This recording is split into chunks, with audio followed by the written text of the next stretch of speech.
السلام عليكم ورحمة الله وبركاته. بصي يا احبابي، النهارده انا هعمل ايه؟ يا متابعيني، انا هعمل لوبيا النهارده. ادي خرطت البصله وبحمرها، وهنا حطيت سمنه وشويه زيت. هعمل رز بشعريه. ادي كوبايه شعريه، كوبايه شعريه.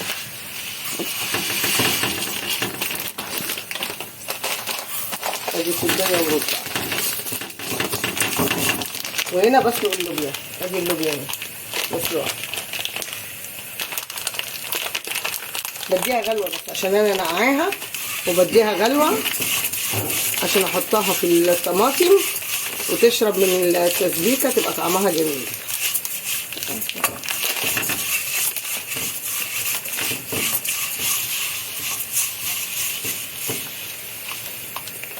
كده يبقى حاطه كوبايتين شعريه. وادي الطماطم وادي البصله اهي.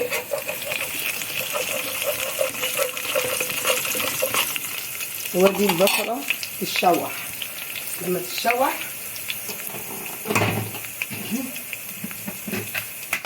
تشوحت كده. ادي البطاطس، ادي الواحد مش مركز ليه، مش عارفه، عشان قايلين منه لسه. ادي البصله وادي الطماطم اهو.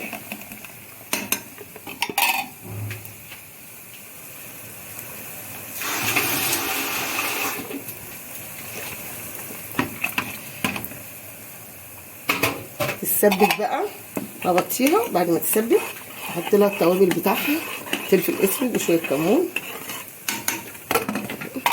وديت اهي بتغلي اللوبيا عشان انا نقعاها، فانا هطفي عليها كده.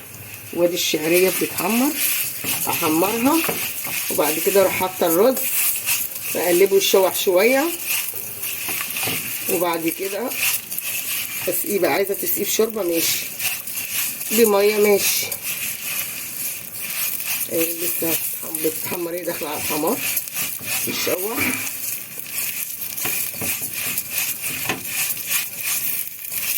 بعد بقى ما اشوحها اروح حاطه الرز.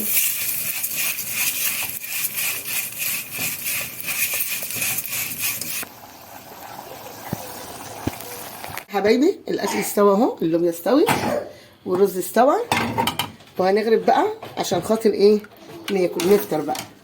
افطروا انتوا راخرين بالهنا والشفا ان شاء الله. السلام عليكم ورحمه الله وبركاته. حبايبي الاكل خلص اهو، والاذان بيأذن، واحنا دلوقتي عملنا اللوبيا وعملنا الرز لازم نخلل، وبقيه التربيانكو بتاع امبارح، والحمد لله.